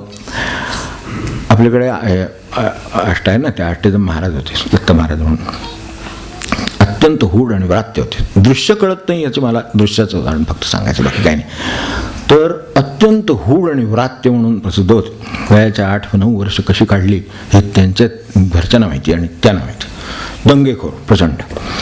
तर त्यांना शेवटी घर सोडलं, कशी बशी एकदा 5वी गाठली त्या काळातली आणि सोडलं. घर सोडून म्हणले मी उद्योग करेन काहीतरी, मला काय शिक्षण करायचं नाही. आधी दंगेखोर आधी ऐकणारच नाही, म्हटल्यानंतर पुढचा प्रश्न ते म्हणले जा म्हणून गेले. ती तिथं ह्याला गेले, सांगलीला गेले. तिथून कळलं तिथे काही नोकरी उद्योगाचं बघितलं, ते काय त्या 4वी 5वीला काही नोकरी मिळेना. म्हणून पुढे जवळ इथे वाडी आहे म्हणून वाडीला गेले होते, नरसोबाच्या वाडीला गेले. आणि तिथं त्यांना कळलं की त्यावेळेला हे भाग्य पडायला लागतं, पण पुढं काय करायचं तिथे आहे, तिथं काहीतरी आहे. आता तिथं त्यांना कळलं की ह्या वाडीमध्ये आत्ता स्वामी टेंबे स्वामी नावाचे कोणीतरी सत्पुरुष आहेत, त्या काळातली गोष्ट. की स्वतः असताना, देहात असताना, तिथे असताना, आणि ते तिथे आत्ता वास्तव्याला येतात. हे एकदा कळलं ना तुम्हाला, आता काय हातचं आहे आणि काय नाही ठरवावं ना. आपण पडावं लागलं हे बरोबर आहे, वाडीत जाऊन पडावं लागलं हे प्रारब्ध आहे समजतो, ठीक आहे एक वेळ. कारण हे हुडपणामुळे घरातून काढलं, तिथून गेले तर उद्योग नाही म्हणून वाडीला जवळ आहे म्हणून वाडीला गेले म्हणून, तो ठीक आहे काय बघूया तिथे तरी काहीतरी होते का, खेड्यात बघू म्हणून गेले. पण तिथे असे कोणीतरी सत्पुरुष आहेत. मग ती धडपड करून त्यांच्याकडे स्वामींनी त्यांना काय करावं ते एवढंच सांगितलं फक्त, रोज इथे येऊन थोडा वेळ बसत जा, रोज येऊन जायचं दर्शन, येऊन जात जा म्हणले, रोज आपल्या भाषेत दर्शन, रोज दर्शन घेत जा. आता हे काय आहे, स्थूलत आहे. सरळ ते आले, त्यांच्यासमोर बसले, बाजूला नमस्कार केला असेल, कडेला बसला, हुडू रात्ते मुलगा, काय किती वेळ टिकणार आहे, 3 मिनटं 5 मिनटं ह्या कुवतीनं बसले. पण बसले की त्यांनी सांगितले आपण बसू, नाहीतरी आपल्याला उद्योगधंदा मिळत नाही, शिक्षणात लक्ष नाही, हे आहे सगळं आहे असं आहे. तर स्वतः त्यांना असं आढळलं की आपण रोज दर्शनाला येतो, तर 1 महिन्याभरानंतर वृत्ती शांत झाली. काही नाही, नुसतं दर्शनाला बसून राहायचं. ते काय त्यांच्याशी बोलणार, आता या मुलाचे काय बोलणार, 10 वर्षाच्या मुलाचे काय बोलणार, ते काही बोलत बसायचे नसते. त्यांनी बसायचं, त्यांचं काहीतरी चालू असेल, कोणाशी काय बोलत असले, कानावर पडलं नाही पडलं, दर्शन घ्यायचं निघायचं. तो फरक घरच्यांना जाणवला. आणि वृत्ती म्हणजे जी सगळा दंगा आणि अस्थिरता आणि अशांतीन सगळं झालं होतं, म्हणजे हे नोकरी नामकन तमकं उद्योग सगळं शांत झालं. आणि त्यांना त्याची गोडी लागून वाटायला लागलं की आपण ह्याला जाऊन यावं, इथे ऐकतो आपण नेहमी नाम, ते गाणगापूरचं नाव ऐकलं म्हणून गाणगापूरला गेले. तिथं सारखं ते विषय निघायचा म्हणून ते कळलं आपलं, जाऊन येऊ म्हणून गाणगापूरला गेले. त्या काळात हे असं कोणाकडे भिक्षा मागायची, जायचं, चालायचं, हे सगळे प्रकार होते. तिथे त्यांना एक हठयोगातले स्वामी भेटले, त्यांनी त्यांना दीक्षा दिली. तिथं नंतर मग ह्यांनी स्वामींनी दीक्षा दिली. स्वतः परत वाडीला आले. वाडीला आल्यावर म्हणजे नुसत्या दर्शनाने काय झालं मला सांगा, एखाद्याची वृत्ती आपली स्वतःच आहे, मन अशांत झाले, शांत व्हायचे, आपल्याला कळत नाही कसं शांत व्हावं. बघा प्रसंग आल्यावर काय काय होतं, ते प्रसंग आले की इतकी अशांतता अस्थिरता येते, कसं शांत व्हावं हे कळत नाही, हे आपल्याला कळत नाही. त्यांनी नुसतं सांगितलं की येऊन बसा, ते नुसतं पाहिल्याने त्यांचं काय शांत झालं हे कसं दृश्यातलं नाही कळलं, ते कसे शांत झाले वृत्तीने ते. आणि तेही सांगतो की पुढे त्यांना जी दीक्षा दिली आणि त्यांना हे सांगितलं की याचं साधन एकांतात करायचं, काही कुठे जायचं नाही, यायचं नाही, तुझं मला सगळी कल्पना आलेली आहे, तर तू जा. आणि कुठे जाऊ म्हणले, आता तेवढं विचारलं तर ते विचारलं पैठणला जावं, सांगितलं पैठणला जाऊन राहिले. आणि तिथे ती सगळ्या दिलेला अभ्यास तिथे करायचा. आणि एक सांगितलं की मला परत भेटायला यायचं ह्याच्याबद्दल, ह्या अभ्यासाबद्दल मला परत भेट. आता एक दर्शन दृश्यातलं आहे, परत भेट दृश्यातली आहे. तिथं गेल्यानंतर काय झालं, तर तिथे गेल्यानंतर त्यांना एक संस्कृतातले पंडित वगैरे, पैठणचे तसं हे होतं, कीर्ती होती, तर त्या काळात तिथे त्यातले विद्वान माणसं भेटली. त्यांनी त्यांना संस्कृतची ह्याची गोडी लावली. ते म्हणजे तुम्ही हे शिकत जा, ते सगळं शिकायला लागले. आणि नंतर ह्यांना सांगितलेलं होतं ना इकडे की परत भेटायला, यांनी त्या परत भेटीसाठी आले. आल्यानं नमस्कार घातला. नमस्कार घातल्याबरोबर स्वामींनी विचारलं तुम्हाला संस्कृत शिकायला कोणी सांगितलं. एक शब्दाला काय वजन असतं ह्याची किंमत आपल्याला कळत नाही, लक्षातच येत नाही. या शब्दाला वजन काय, परत मला भेटा. आता दीक्षा दिली, उपासना दिली, सगळं परत मला भेटा, हे काय प्रकार आहे ते, हे असं आहे. आपल्याला इतकं साधं दृश्य कळत नाही. तेव्हा पहिल्याबरोबर भेटी नमस्कार केल्यावर विचारलं तुम्हाला संस्कृत शिकायला कोणी सांगितलं. आपल्याला त्याची गरज नाही. आणि त्यांना हे सांगितलं की तुम्ही मी सांगतोय ते कराल तर तुम्हाला आत्मज्ञान होईल, आणि ते केल्यावर संस्कृत शिकावं लागत नाही म्हणले. बापरे, स्वामी म्हणून नाही का आपण ह्याची परिस्थिती आहे. तेव्हा म्हणली चुकलं. नमस्कार घातला, परत गाठल्या आपली जागा मूळ. त्यांना सांगून टाकलं मला काय यायचं नाही, तर आपला अभ्यास बरा, रोजचं ध्यान बरं, नाम बरं, काय जिथले साधन करायचं, काही करायचं नाही दुसरं. आणि हे काय आहे तर ही वृत्तीचं तर पाहिलंच आपण, पण त्याच्याबरोबर पुढे बरेच वर्षांनी त्यांना स्वामींनी आज्ञा दिली म्हणून त्यांनी सगळं भ्रमण केलं. त्यात काळात ते तंजावरला गेले होते. तिथे मोठं ग्रंथालय त्या काळातलं होतं. तंजावर काय प्रसिद्ध आहे आपल्याला माहिती असेल. तर ते त्या ठिकाणी मोठं ग्रंथालय होतं. त्याच्यामध्ये संस्कृत ग्रंथ होते, अनेक प्रकारचे ग्रंथ, तिथल्या भाषेतले सगळे, ह्यातले सगळ्यात त्यात संस्कृत, त्यात आत्मज्ञानावरचे ग्रंथ होते. तर ह्यांनी एक दिवशी ह्यांना एक उत्सुकता वाटली त्यावेळेला. त्याच्यानंतर हे सांगायचं आहे पुढे की त्यानंतर पुढे हे जे आत्ता सांगितलं या स्वामींना, त्यांनी सांगितलेली उपासना केली. हा मुलगा म्हणजे तसा विचार केला तर लौकिक आणि मुलगा 18व्या वर्षी त्यांचं आत्मज्ञान झालं. तेव्हा सुटलं पैठण. परत स्वामींच्याकडे आले, पुढची आज्ञा घेतली, मग गेले. तेव्हा 18व्या वर्षी आत्मज्ञानापर्यंत जाऊन पोचले, तर ते पुढे फिरत्यानाच सांगितलं होतं तुम्ही कृष्णाची प्रदक्षिणा करा म्हणून गेले होते. तिकडे गेल्यानंतर तंजावरचे ग्रंथ ओढले आणि सहज ते आत्मज्ञानावरचा ग्रंथ होता म्हणून ते पाहिलं. तर तो ग्रंथ वाचायला लागले आणि त्याचा अर्थ कळायला लागला. काय म्हटलं ते कळलंच त्यांना एकदम. त्यामुळे तिथली मंडळी ते ग्रंथ श्रवण करायला यायला लागली, विचारायला. आता ज्या माणसाचं संस्कृत बंद करून टाकायला सांगितलेलं आहे, म्हणजे त्यातली आई झाली थोडक्यात, त्या माणसाला आत्मज्ञानावरच्या संस्कृतमधल्या ग्रंथाचा अर्थ आकलन होतो. हे परत भेट आणि हे सांगितले ह्याच्यात ते येतं, ते येईल. हे जी शब्दांना वजन आहे ते आपल्या लक्षात येत नाही, म्हणून दृश्यातलं कळत नाही. तर आपल्याला हे कसं कळणार, अशी अडचण आहे. म्हणजे परत भेट म्हणून का सांगितलं असेल याची कल्पना आधीच आहे की पुढं हे काय होईल. तेव्हा हे एक काय आपल्याला हे कळत नाही, दर्शनचा अर्थ कळला नाही, समोर त्याचे परिणाम दिसला पण अर्थ ह्याला असा अर्थ असू शकतो हे कळलं नाही. परत भेट का सांगितली ती कळली नाही. त्यांना स्वतःला अनुभव आल्यावर त्यांना स्वामींची आठवण झाली. स्वामींनी आपल्याला तेव्हाच सांगितलं होतं की तुला हे कळलं तर ते करायची गरज नाही, ते आपल्याला गरज नाही, ते जरूर नाही, पुढे आयुष्यभर कार्य केलं वगैरे सगळं आहे. तेव्हा ते आपल्याला जर दृश्य कळत नसेल तर नामाचं सामर्थ्य आपल्याला कळेल असा विश्वास बाळगू नये, खात्री बाळगू नये. आपल्याला ते कळेल, त्याची कृपा झाली तर कळेल. नामाचं सामर्थ्य नामाची कृपा झाल्यावर कळतं, हा एक सिद्धांतच आहे. नामाचं खरं सामर्थ्य आपण फक्त त्यांनी सांगितलेल्या सामर्थ्यावर विश्वास ठेवतो. केला बहु उद्धार, बस बाकी मला काय माहीत नाही, त्याने उद्धार केलाय ना, मी त्यातलाच एक आहे तर माझा उद्धार करी, एवढी खात्री ठेवली घेतलं. असं ज्याचं जमलं त्याला जमलं. तेव्हा हा अर्थ आहे. तर ते काय करतं, आत्ता जो प्रपंचाचा प्रश्न चालला आहे तर तो उरकायचा. तर त्याच्यासाठी थोडक्यात सांगतो की ते पहिलं काम काळाचं करतं, ज्याचा या सगळ्याशी संबंध आहे. त्याचे काय काय कामं करतं त्याचे बघू बाकीचं. पण एक मूळ ते ज्या पातळ्यावर वेगवेगळ्या 4-5 पातळ्यावर महत्त्वाचं काम सारांशाने त्यातलं एक काम काळावर करतं. काळापासून ते आपल्याला बाजूला व्हायला शिकवतं. म्हणजे काय ते कळत नाही. एकदम असं वाटतं की काळापासून बाजूला म्हणजे काय होणार, आपण तर जगतो चौथं रोज आता काळा जेवणार खाणार वगैरे सगळं आपल्या ह्याच्यापेक्षा आहेच काय आयुष्य असं चालणार. तर हे काळापासून वेगळं करतं. म्हणजे ज्या वेळेला ते नाम घेतलं जातं त्यावेळेला मला एक स्वतंत्र अस्तित्व आहे याची हळूहळू जाणीव निर्माण व्हायला लागते. की मी म्हणजे जेवण नव्हे, मी म्हणजे खाणं नव्हे, मी म्हणजे मला उठलंच पाहिजे असं नाही, मी आत्ता नामासाठी थांबू शकतो, मी नामासाठी जाऊ शकतो. ही जे मी कोणीतरी दुसरं आहे, मी अर्थाने तर नाही, आता अहंकार या अर्थाने नाही, पण जाणीव या अर्थाने मी स्वतंत्र आहे. हे नाम रुजवायला सुरुवात करते की मी आत्ता जेवायला वाढले पण माझे अजून माझ्या 5 माळा व्हायच्यात, मी बसू शकतो. हे जे करू शकतो ते पहिलं ते बाजूला काढतं. आणि सर्वात स्वाधीन काळाच्या काय येतं देह, मुखी रामनामावळी काळं घालू पायातळी, तोडला की पहिले त्याला बाजूला गेला तिथनं. कारण देहातून बाजूला आला की त्याचा बरंच ओढ कमी होते, कारण तिथे सगळं घोटाळा सगळं आहे. तेव्हा त्याच्या ताब्यातून सोडवायला, जीवाला जे काळाच्या ताब्यातून सोडवू शकतो ते देहाला न्यायला सोडवू शकत नाही असं आपल्याला वाटतं. तर नक्की सोडवतं आणि मग ते त्याचं सामर्थ्य काय त्याची कल्पना यायला लागते. तर आपल्या काय होतं, आपल्या ज्या कल्पना आहे ती दुसरी बाजू सांगतो की कल्पना विचार हे जे काय चाललं ना ते सगळं काळाच्या स्वाधीन आहे. आपल्याला कल्पना येत नाही याची, पण खरं सांगायचं ना तर ते काळाच्या स्वाधीन आहे. म्हणजे अमुक वर्षाने अमुक होईल. आता आपलं चालायला लागलो समजा, एक चालता मनुष्य 5 किलोमीटर चालत, त्याचे असे गणित मनामध्ये आहेत.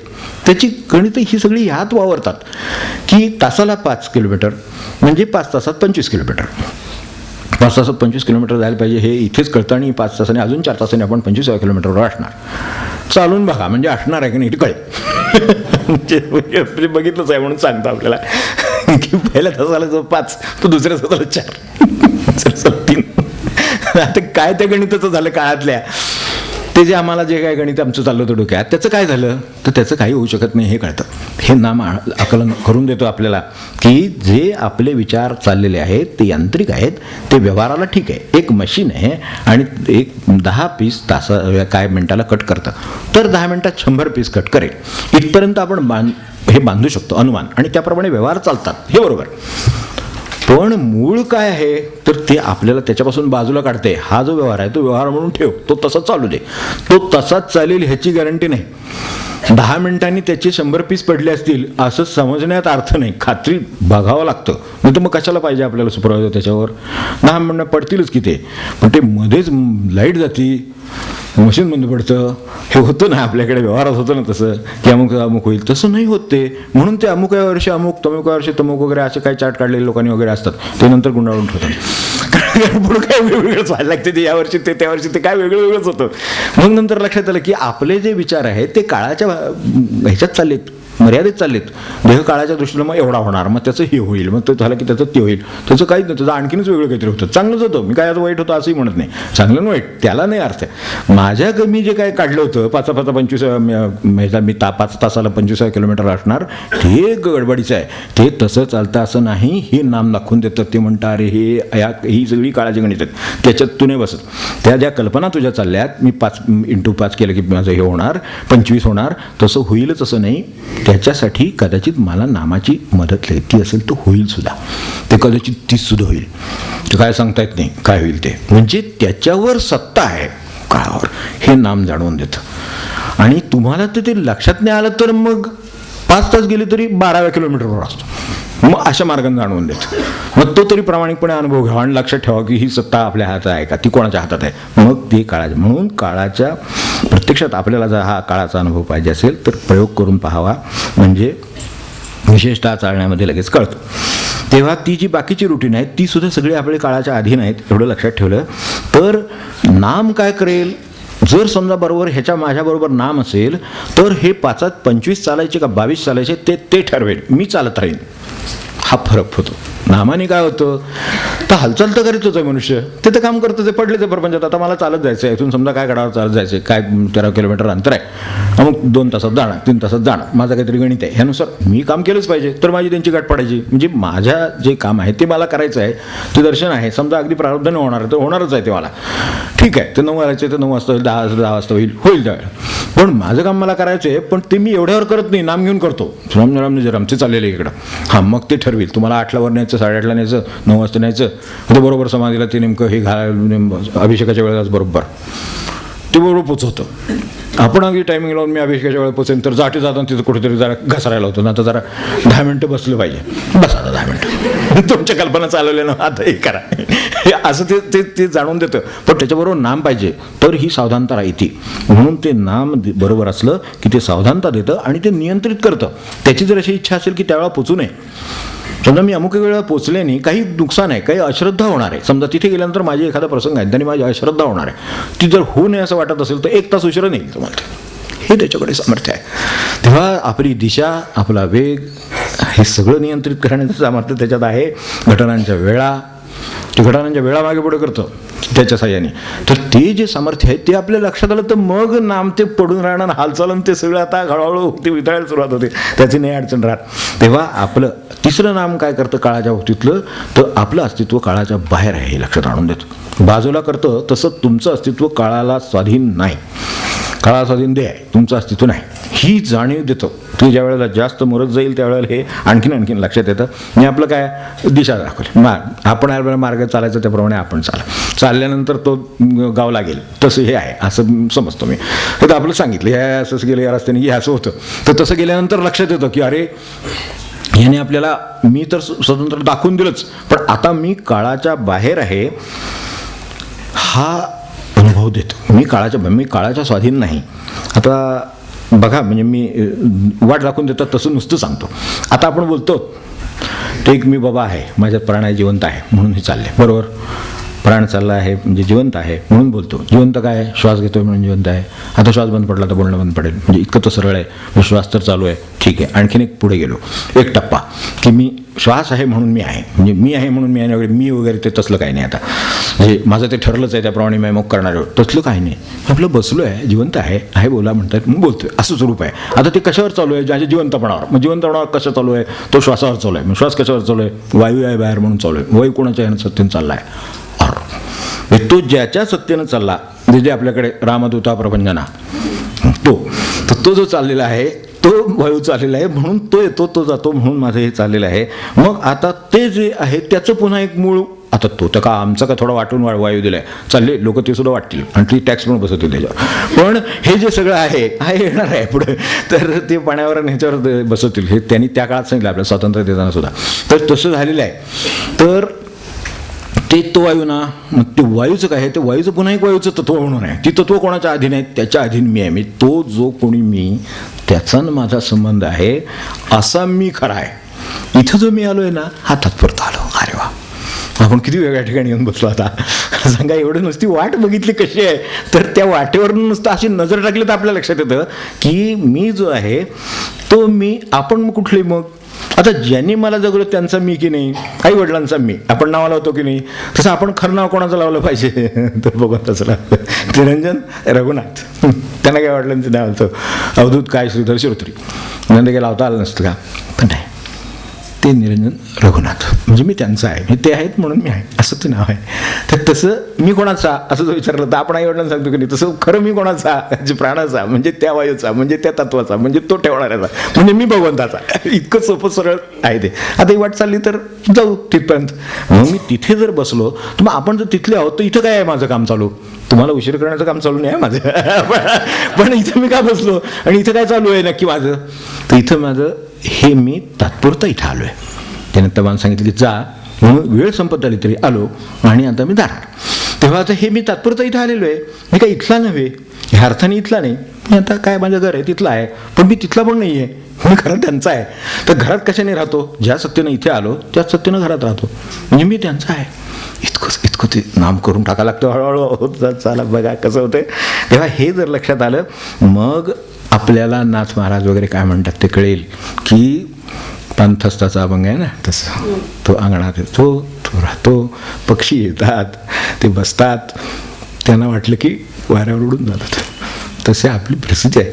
त्या जिथं त्यांचं पक्षाचं घरटं असतं तिथं तो जातो. आपण पाहिलंच पक्षी कुठे जातात, आपल्या घरट्यात जातात. आणि तेवढा एकच, जसं इकडे हा गाया प्राणी तसं तिकडे हा पशु प्राणी. पशुमधला एक जो जात आहे त्याच्यामधली एक हे स्पेसी ही पक्षी, तर तशी पशु वर्गातली अगदी पक्षीही घेतली तर पक्षी हीच अशी एक स्पेसी आहे. ज्ञान होतं तिला, मृत्यूचं भान असणारा पक्षी वर्ग आहे तो. मृत्यूचं भान असणारा ह्या संबंध सगळे आपण एकाच पातळीवर म्हणतोय, ह्याच्यामध्ये काही फरक करत नाही. पण असं मृत्यूचं भान वेळेच्या आधी येणारा आपल्या संबंध निसर्गामध्ये असा जर काही विलक्षण असेल तर ते पक्षीवर्ग आहे. लक्षात आलं ते विचार केला तर लक्षात येईल. मला हे कळत नव्हतं, मला हे यांच्याकडनं कळलं, हे आपले गणोरेबाबांकडनं, त्यांच्याकडून कळलं हे की ती जाणीव त्यांना. आपल्याला तर काय, आपण सगळे बाहेर फिरतात, सगळे जे शेतीवाडीतले असतील त्याला माहिती असेल. इतकी मला नेहमी शंका यायची, रस्त्याने फिरतो, मला कुत्री मांजरं किती वेळा इथं गेलेली दिसतात, ते उंदरे मरून पडलेले दिसतात, पक्षी कुठं मेलेले दिसत नाहीत, हे काय आहे. ही शंकेने ते झालं, ते त्यांनी सोडवून टाकलं. त्यामुळे तोच एक वर्ग असा आहे की ज्याला त्याच्या आधी जाणीव होते, आता आपलं हे जवळ आलं की तो उडून जातो. म्हटलं तो पडत का नाही, तो उडून जातो आणि दरीमध्ये तो जीव हे झोकून देतो स्वतःला आणि तिथं शांतपणे मिळतो. काय आपल्याला असं पक्षी नुसतं होता तर खूप झाले की हो, नाही का माणूस होऊन जमत नाही, सांगता येत नाही उद्या या, परवा या, संध्याकाळी या, काय चाललंय, पक्षानं जमते. बघा ना, विचार करून आज विचार तर केला पाहिजे की अरे आपण एवढी काय दिले आपल्याला सगळं, तर मला एवढं साधं कळत नाही, जे पक्षाला कळते. तो त्याची वेळ आली की उडून जातो आणि सरळ त्या ह्याच्यात दरीमध्ये झोकून देतो स्वतःला आणि विसर्जन होतं प्राणाचं. म्हणून ते इथं जाता येता कुठं मिळालेले दिसत नाहीत. हे काय कमाल आहे. किती पक्ष्यांची संख्या आहे त्याचा विचार केला तर कसे रस्त्याला दिसत नाहीत असं नाही का शंका आली आपल्याला आली, बाबा आपली शंका असेल, स्वभाव असेल, पण ज्ञानाचे जिज्ञासा म्हणून वाटलं, त्यांनी त्याची उत्तर दिली. हे त्यांना कळतं. मग आपल्याला कळतं की तो पक्षी येतो, बसतो आणि तो निघून जातो. तेवढंच आपलं काम. कुठल्या झाडावर कुठे काय आणि कुठल्या घरी कुठल्या अंगणात आपल्याला काय माहीत नाही. पांथस्थ आल्यासारखे आपण तिथे आलो. आपण कोणाचे, त्यांचे, म्हणजे आपली वेळ झाली की आपण वारकरी असतो, मुक्काम असं करतोच. तो काही 2-2 दिवस दिंडीचा मुक्काम असतो, पण दिंडी तिच्या मार्गाने जाते, ती पंढरीला जाते. ती काही त्यांचं घर चांगलं आहे, अच्छा काय बंगला आहे, सकाळी रामकृष्णारी सकाळी एकदा उचलली की पालखी उचलली की चालली. तसं ते आपलं आहे असं नाम जाणवून देतं. ते म्हणतं पालखी उचलली की निघायचं आपल्याला. पालखीचं हे झालं की थांबत नाही कोणी कुठे काही, आणि ती पण थांबत नाही कोणासाठी. एकदा माऊली पादुका उचलले का थांबा ठेवायचं नाही, चालायचं लगेच. सगळे जिथे असतील तिथून त्यांनी निघायचं. तर असं जसं दंड उचलला की स्वामी जसे चालतात संन्यासी खरे, तर ते जसे दंड उचलला की निघाले, मग नाही थांबायचं काही विषय नाही. तसं आपल्याला त्यांनी, आपण कोणाचे, त्यांनी दंड उचलला की आपण निघायचं. मग हे माझं हे तुझं मग ते कसं होणार, मग हे एवढं राहिले, लग्नाला आले, अमकं झाले तुमकं झाले, ते आज मुलबाळायचं, कोणी काय व्हायचं ते आपलं हे संपलं. ते नाथ महाराज वगैरे पांथस्थाचे अभंग सांगतात. आम्ही वैकुंठवासी आलो याचं कारण असे, म्हणजे आणखीन जे पुढे गेले त्यांना हे आणखीन कळलंय. ते का कळलं, ते नामाने कळलं. मला तसंच झालं तर मला नामानं आलं म्हणले. ते केला बहुउद्धार, तो हा असा आहे. आम्ही वैकुंठवासी आलो याची कारणासी, बोलिले जे ऋषी साचभावे वर्तावया. ते तुम्हाला कदाचित खरं वाटणार नाही, ते खरं आहे हे सांगण्यासाठी आम्ही आलो आणि जगून दाखवलं. आता तुम्हाला विश्वास असेल ना, बरं आता आम्हाला आज्ञा झाली, आम्ही निघतो, चालले, काय असेल हे कोणत्या ह्यानं ते लिहू शकतात. आणि हे ज्यांनी लिहिलं त्याच्यात अमरराव महाराजांच्या आहे ना, आपण पाहिलं असेल तर त्यांनी ते म्हणायचे हे काय आम्हाला काम कारण नाही आहे करायचं खरं म्हणजे, पण बोलिले जे ऋषी साचभावे वर्तावया, ते कदाचित ऋषी हे जगतात असं. आणि असं अवघे त्यागाचे जीवन वगैरे आपण वाचतो ना, हे अवघे त्यागाचे जीवन वगैरे असं कुठे शक्य आहे? अहो किती लोभ माणसाला आणि किती काय मनुष्य काय सुटतं का त्यातनं? असं जे वाटतं तुम्हाला ते तसं वाटू नये, असं पण जगता येतं हे दाखवण्यासाठी बोलिले जे ऋषी साचभावे वर्तावया, आम्ही आलो आहोत, आम्ही वैकुंठवासी, आम्ही त्यांचे, आम्ही वैकुंठवासी आलो याचं कारण असेल. हे काय आहे त्याचा उलगडा आपल्याला नाम घेतल्यावर साचभावे वर्तावया, ते आम्ही वागून दाखवतो आहोत. तर असं त्यांचं म्हणणं. तेव्हा ती वृत्ती ती जी आहे ती बनवणं हे नामाचं काम ते करतं. ते केलं की मग ते खेळायचं, मग आपल्याला जीव जातो मेटा कुठे, आपलं रोजचे गोष्टी करतं, मग कळतं की नाम हे काय आहे आणि ते कुठे नेऊ शकतं. साचभावे वर्तावया, त्यानंही अगत्य ते राम, त्यांना माहिती आहे की पोटापुरते काम, त्यांना काय माहीत नाही का? लोकांना असं वाटतं हे टाळकोट्यांचा प्रश्न नाही आहे, त्यांना माहिती आहे प्रमाण काय आहे, ते पोटापुरतं करायचं आहे. मग अगत्य तो राम, अगत्य ते पोट, असं झाले. त्यामुळे ते कळत नाही झाले ते काय म्हणतात ते आपल्याला एकदा कळलं म्हणजे कळेल बरोबर. तर अशा दृष्टीने हे सगळं होऊ शकतं. तेव्हा ते करायचंच आहे. दुकान आहे, उद्योग आहे, अहो ते आनंदात राहतात कसे? मी विचार केला की तुकोबांचं एक समजा आहे समोर, तर बाबा दुकान चाललंय, दुकानदारी काय, व्यापार आहे चाललाय, उद्योग चाललाय काय, ते चालले. तो उद्योग करता करता नाम घेता येतं म्हणून आनंदात, का विठ्ठल विठ्ठल म्हणत सुद्धा मोजता येतं, विठ्ठल विठ्ठल म्हणत देता येतं दुसऱ्याला, म्हणून ते मनात त्या मनात आपलं चाललंय, म्हणून आपलं त्याच्याबरोबर कामाबरोबर नाम होतं, म्हणून नाम होतं, म्हणून आनंदात आहेत. कारण ज्याचा मी आहे त्याचं स्मरण ठेवले म्हणून आनंदात. आणि नंतर दुकानदारी बंद पडली, सगळं हे झालं, दिवाळखोरी झाली, सगळं झालं. आता काय, आता दुकानाचा व्याप राहिला नाही, त्यामुळे आता नामच नाम, त्यामुळे आनंदात. अरे काय, एकदा त्याचे असले की कसं असतं हे बघा, त्याचे नसले की आता काय करायचं? मग बेवरू नुकसानी ह्या ते लोक ते काय म्हणतील, मी आता कुठं जाऊन जंगलात जाऊ का, अमकं करू का, काही विषयच नाही. आता काय आपल्याला कामच राहिले, त्यामुळे आता नामच नाम, म्हणून आनंदात. म्हणजे ज्याचा मी आहे त्याचा मी उद्योगातही आनंदात, कारण त्याचं नाम होते उद्योगाबरोबर. आणि इकडे आता उद्योगच नाही, त्यामुळे आता काय प्रॉब्लेमच नाही, त्यामुळे आता नाम घ्यायला हरकत नाही, म्हणून आनंदात. कसं राहायचं ही विद्या आहे. नाही तर इतकं करून आम्हाला आनंद कुठून मिळतो, हा अडचण आहे ना, ती सुटवण्याचं त्यांच्याकडे आहे. प्रारब्धानं होतं, प्रारब्धानं आता बिडकर महाराज बसले, त्यांनी नाही म्हणलं आपल्याला, प्रारब्धानं माझं प्रारब्ध होतं, ते काय पत्नी आहे, ते आमका आहे तमका आहे, ते काय जे काय पुणे आहे, नाशिक आहे, त्यांची प्रवास माहिती आहे आपल्याला. तर त्यांना ते नाशिक आहे, पुणे, हे सगळं मला का करावं लागलं? प्रारब्ध आहे. तुमची आमची गाठ का पडली? प्रारब्धानं मला 3 धोंडे मांडावे लागले म्हणून तुमची आमची गाठ पडली म्हणले. त्यांचं वचन म्हणजे काय असेल, म्हणजे ते कसं बघत असतील बघा. ते त्यात आहेत का? मी म्हणलं तर आहेत. बाजूला राहता येतं का नाही राहता येतं, हालचाल करावी लागते की नाही करावी लागते, पण तिच्यात अडकायला लागतं का तर नाही. 3 धोंडे मांडलेत म्हणून गाठ पडली, 3 धोंडे मांडले की झालं, आमचं काय आपलं तुमचं आमचं काय सामान्य, अशी परिस्थिती आहे त्यांचं. म्हणजे त्याच्याकडे बघण्याचे दृष्टिकोन त्यांना त्या साधनेने नामाने काय येतो, तर 3 धोंडे मांडले म्हणून आपली गाठ पडली, 3 धोंडे मांडले हे प्रारब्ध. आता त्याच्यानंतर ते मोडाची वेळ आली आणि सोडायची वेळ, त्या काळात 3 धोंड्याची चूल होती म्हणून ते त्या भाषेत बोलले, आपण समजू शकाल.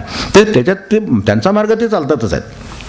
आता ह्यांच्या पुढे काय काळाच्या कथा सांगणार आपण, मी काळात अडकलून ह्यावून झालं ते झालं, त्यामुळं मला असं होतं तसं होतं. तर तेव्हा इतकं नाही, काळ घालू पायातळी, पायातळी म्हणजे ज्याच्यावर सत्ता गाजवली ती पायातळी घातली जी गोष्ट, ती तुम्ही त्याच्यापेक्षा श्रेष्ठ झाला तेव्हाच पायाखाली घाली. तर काय पायाखाली घालतो आपण, शक्यच नाही आपल्याला. ते पायाखाली नामाने घालता आलं, मुखी रामनामावळी मग काळ घालू पायातळी. तेव्हा ती जी नाम जे आपलं कुठलं असेल ते नाम रकाळ पायातळी, म्हणून ते आपले हे सीतारामबुवाने दान केलं नाही, दान दिलं. 16 वर्षाचं दान, त्याला आयुष्य पाहिजे आहे. हेमराजाचं आपल्याला माहिती आहे ना, हेमराजाला आयुष्य पाहिजे आहे, तो यांचा शिष्य आहे. तर तुला काय आयुष्यच पाहिजे आहे का? मला आता नकोच आहे, माझे गुरु गेलेले आहे, मला काय राहायची गरज नाही, मी 5 वर्ष राहिलो, खूप झालं आता, तर मला जायचंच आहे आता, तर मी तुला आयुष्य देऊन टाकतो ना, त्याच्यामध्ये काय. म्हणून ते आयुष्याचं उदक सोडणारी माणसं आहेत आणि ते घडतं प्रत्यक्ष पुढं. 16 वर्ष म्हणले माझा अजून शिल्लक आहे, तुला देतो. 16 वर्षाच्या आयुष्याचं उदक त्याच्या हातावर सोडले, तो मरणासन्न मनुष्य आहे, त्याला 16 वर्षाचं उदक सोडू शकतात. ते काळं घालू पायातळी म्हणजे काय, आणि बरा होतो, तो बरा झालेला आहे असं नाही, काहीतरी अंधश्रद्धा काहीतरी सांगतात गप्पा. तो मनुष्य बरा झाला आणि हे आजारी पडले आणि गेले समाधी. म्हणजे दिलेलं दान खरे, काळ असाच नाही, असं देता घेता येतो, त्याच्यावर बसलेच आहेत पण त्याच्यात तो देता घेता येतो, एवढ्या गोष्टी घडतात. तेव्हा अशा दृष्टीने आपण ह्याच्याकडे बघावत. नामांची काय सामर्थ्य आहे कल्पना येत नाही. उरलेलं आपण आता हे वेळ झाला म्हणून थांबतो, पुढच्या वेळेला बघू. जेव्हा नुसतं पडून राहता येतं म्हणजे ते तर झालंच. म्हणजे नाम काय तयारी करून घेतं तर पडल्याशिवाय राहता येत नाही वगैरे चाललं ना आपलं हे, तर त्याच्यात ते करतो पण सोडण्याची तयारी ठेवून करतो. त्याला नाम सामर्थ्य देतं. नाम सामर्थ्य देतं म्हणजे काय, सत्ता चालत नाही म्हणजे काय, सोडण्याची तयारी असेल तर सोडायची तयारी आहे त्याची. ही ज्याची तयारी झाली त्याची तयारी झाली, हे नाम करून घेत आहे. तर अशा ते आपल्या नाम काय करून घेतं आणि हे प्रपंचाचे हे फाजातून कसं माणसाला बाजूला काढतं, त्याचे आपल्याला नामाचं म्हणतो जो काय उद्धार करतं म्हटलं आहे, तर ते काय हे बघायचं आहे. त्याच्यासाठी खात्रीची गरज आहे. एवढं आहे, बुडण्याची भीती नाही. ह्याची एवढी जरी खात्री जरी नामाच्या बाबतीत झाली तरी आपल्याला खूप झालं की ह्यात बुडण्याची भीती नाही. यात हालचालीचं कौशल्य देण्याचं सामर्थ्य आहे. ह्याच हालचाल गटांगळ्या आणि पोहणं हा फरक करून नाम देईल आपल्याला आणि पोहण्याची कुवत आणि शक्ती देईल, बरोबर युक्ती देईल, एवढी आपल्याला खात्री झाली. तर मग ते तारेन म्हणले ते काय ते आणि तो कसा झाला. पुढच्या वेळेला हे सगळं नामाचं पुढचं बघू, त्यांची इच्छा असेल त्याप्रमाणे.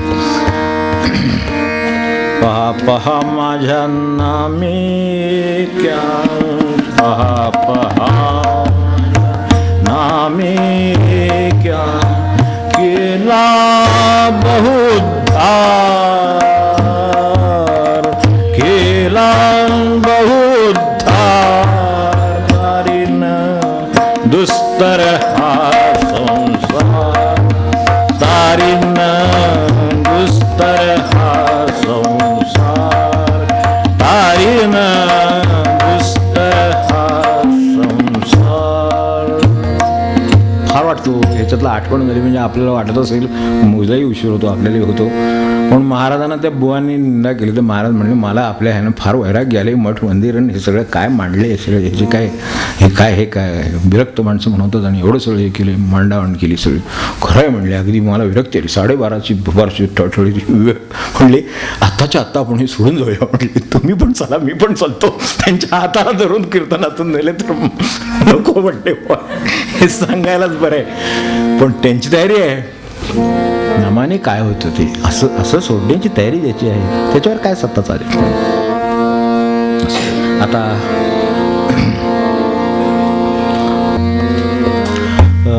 राम सदा रे मनुजा, राम सदा रे 5357 मनुजा, राम सदा भ्रमदायक जग सर्व ही मानुनी, भ्रमदायक जग सर्व ही मानुनी, माया सदरे, माया आसदरे मनुजा, राम सदा मनुजा, राम सदा मनुजा, राम सदा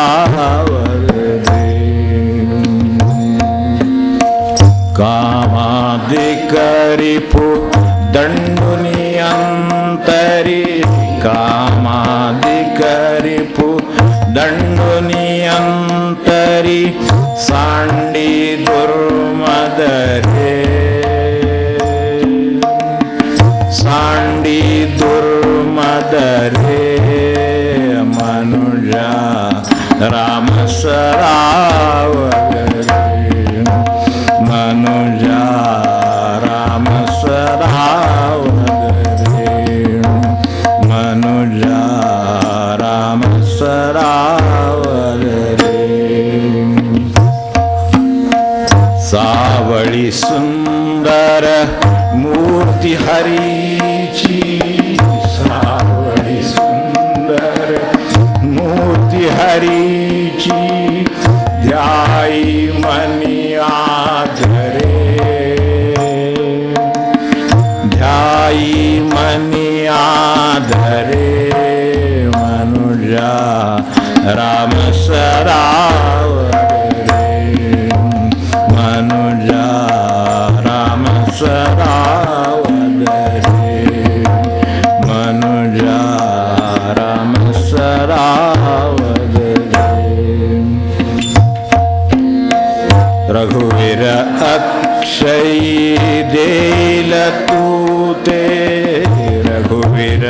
अक्षयी देईल तू ते निरंजन पद घे निरंजन पद घे मनुजा राम सरावरे